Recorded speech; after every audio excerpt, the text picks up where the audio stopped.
देखिए लाइट के बारे में आपको बताता हूं, यहां से एक नंबर का एमसीक्यू आपको एग्जाम पे देखने को मिलेगा। ध्यान देखिए लाइट के बारे में जिस चीज आपको पता होनी चाहिए। यहाँ पे सनलाइट कोई भी लाइट हो जिससे हम कोई चीज देख सके उसके बारे में बात हो रही है।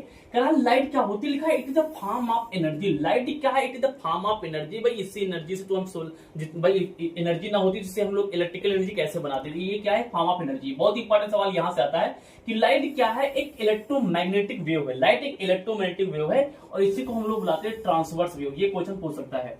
अब बेटा जो आपके साथ में घपला होता है, जो स्कूल में टीचर घपला करते हैं, घपला क्या है कि वो बताते हैं कि जो एक्चुअल जो वो क्या बताते हैं कि जो speed of light in vacuum है, यानी जब हवा हवा ना हो तो उसमें जो स्पीड की लाइट है वो होती 3 गुणे 10 की पावर 8 मीटर पर सेकेंड, यानी 3 इंटू 10 पावर 8 मीटर पर सेकेंड, जो कि गलत वैल्यू है।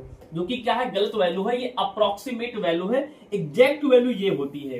यानी जो स्पीड ऑफ लाइट यानी कि वैक्यूम होती वो होती है 299792458 मीटर पर सेकेंड। एग्जैक्ट ये होती है, बस इसी को थोड़ा लमसम में ये मान लेते हैं क्योंकि ये डेटा याद करने में दिक्कत होती है, लेकिन एक्चुअल ये होती है।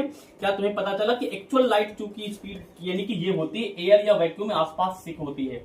फिर लिखा है कि जो वेवलेंथ होती है लाइट की, वेवलेंथ जानते हो ना कि लाइट जब ऐसे चलती है तो ये जो डिस्टेंस होती है ना, जो एक वेव डिस्टेंस होती है यहां से लेके यहां तक, तो जो वेवलेंथ होती है लाइट की वो होती है 3900 एंगस्ट्रॉम से लेकर के 7800 एंगस्ट्रॉम। इसके बीच की लाइट को आप देख सकते हैं, इससे कम इससे ज्यादा की लाइट आप नहीं देख पाएंगे वेवलेंथ वाली। लाइट में कुछ प्रॉपर्टीज होती हैं। प्रॉपर्टीज कौन कौन सी होती है, जैसे लाइट में रिफ्लेक्शन होता है, रिफ्रैक्शन होता है, इंटरफेरेंस होता है। ये प्रॉपर्टी आपको, ये दो प्रॉपर्टी क्लास 10th में, इंटरफेरेंस, पोलराइजेशन, ये चीजें आपको क्लास 12th में पढ़ने को मिलेंगी। इस वीडियो को आप ध्यान से सेव करके रख लीजिए, इसमें से क्वेश्चन आपके एग्जाम में आएगा।